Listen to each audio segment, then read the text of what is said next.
ইয়াসিন ওয়াল কুরআনিল হাকীম ইন্নাকা লামিনাল মুরসালিন আলা সিরাতিম মুস্তাকিম।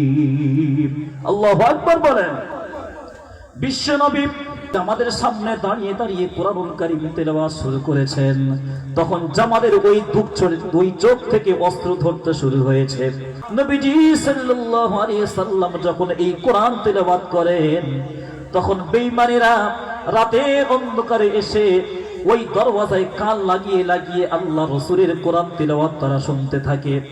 আবু জাহাল নবীর বড় দুশমন, নিজে কোরআন শোনে কিন্তু কওমের লোকদেরকে শুনতে দেয় না। মানুষদেরকে বলেছে মুহাম্মদ জাদুকর, তার কথা তুমি শুনবে না, তোমরা কেউ শুনবে না। কিন্তু আবু জাহাল নিজে কোরআন তেলাওয়াত শুনতে যায়।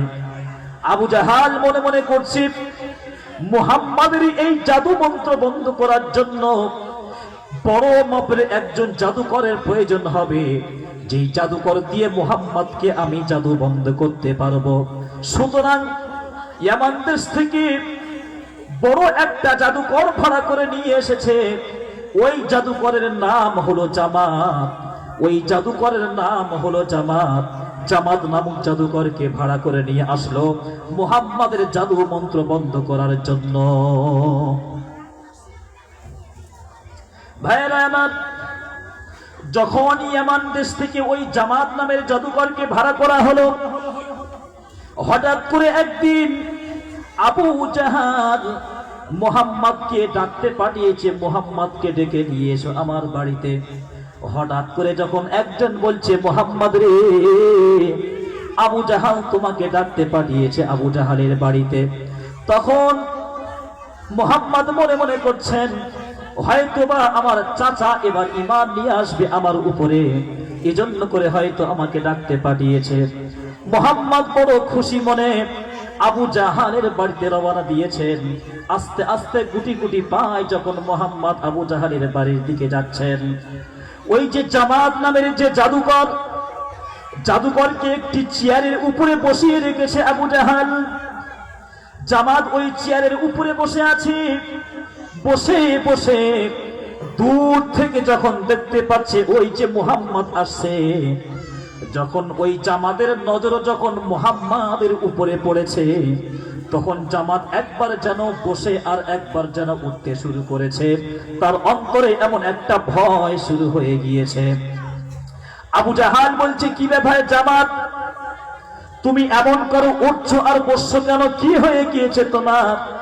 জামাত বলছে ওই যে মানুষটি আস্তে আস্তে করে গুটি গুটি পায়ে হেঁটে হেঁটে আসছে, ওই মানুষকে তুমি বলছো উনি নাকি জাদুকর। আবু জাহাল বলছে হ্যাঁ রে জামাত, ওই মানুষটা হলো জাদুকর, ওর জাদু বন্ধ করার জন্য তোমাকে আমি তো ভাড়া করে নিয়েছি পয়সা দিয়ে। জামাত বলছে ঠিক আছে, মুহাম্মদকে আমার কাছে আসতে দাও। যখন গুটি গুটি পায়ে যখন মুহাম্মদ ওই জামাতের সামনে এসে দাঁড়িয়েছে, তখন জামাত হঠাৎ করে মুহাম্মদের সামনে দাঁড়িয়ে চোখ থেকে দর দর করে পানি পড়তে শুরু হয়েছে। তখন জামাত বলছে মুহাম্মদ, তুমি নাকি কি মন্ত্র করে মানুষদেরকে পাগল করিয়ে দাও নাকি?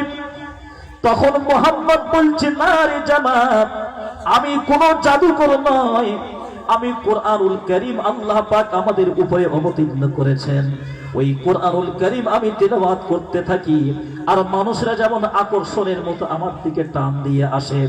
তখন জামাত বলছি ঠিক আছে, তুমি কারণ কোরআনুল কারীম তিলাওয়াত করে মানুষদেরকে পাগল করিয়ে দাও, ওই কোরআন তুমি আমার সামনে একটু পরে তিলাওয়াত করে আমাকে শোনাও। তখন ওই মুহাম্মদ জামাতের সামনে দাঁড়িয়ে দাঁড়িয়ে সুন্দর সুরহিত কণ্ঠে কোরআনুল কারীম তিলাওয়াত করতে শুরু করেছেন। বিসমিল্লাহির রহমানির রহিম, ইয়াসিন ওয়াল কুরআনিল হাকীম ইন্নাকা লামিনাল মুরসালিন আলা সিরাতিম মুস্তাকিম।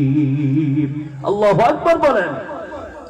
বিশ্বনবী মুহাম্মদুর রাসূলুল্লাহ সাল্লাল্লাহু তাআলা আলাইহি ওয়াসাল্লাম যখন ওই জামাতের সামনে দাঁড়িয়ে দাঁড়িয়ে কোরআনুল কারীম তেলাওয়াত শুরু করেছেন, তখন জামাতের ওই দুই চোখ থেকে অস্ত্র ধরতে শুরু হয়েছে। আবু জাহাল তার মাথা গরম হয়ে গেল। আবু জাহাল বলছে, কি ব্যাপার জামাত, তোমার চোখ থেকে পানি কেন পড়ছে? তখন জামাত বলছে, আবু জাহাল তুমি মনে কিছু করবে না, আমি জামাত, আমি নিজের অন্তর থেকে এই মুহাম্মাদের প্রতি আমি বড় পাগল হয়ে গেলাম, এই মুহাম্মাদের আমি বড় ভক্ত হয়ে গেলাম। আবু জাহাল শুনে রেখে দাও, তুমি যদি আমাকে অনুমতি দাও, পারমিশন দাও, তাহলে আমি এখানে দাঁড়িয়ে প্রকাশ্যে আমি ঘোষণা করে দিতে চাই। জোরে বলেন সুবহানাল্লাহ। জামাত এমন করে আবু জাহালের মাথা তো গরম হয়ে গেল, যাকে দিয়ে আমি ভূত ছাড়াবো তাকেই ভূতে ধরেছে।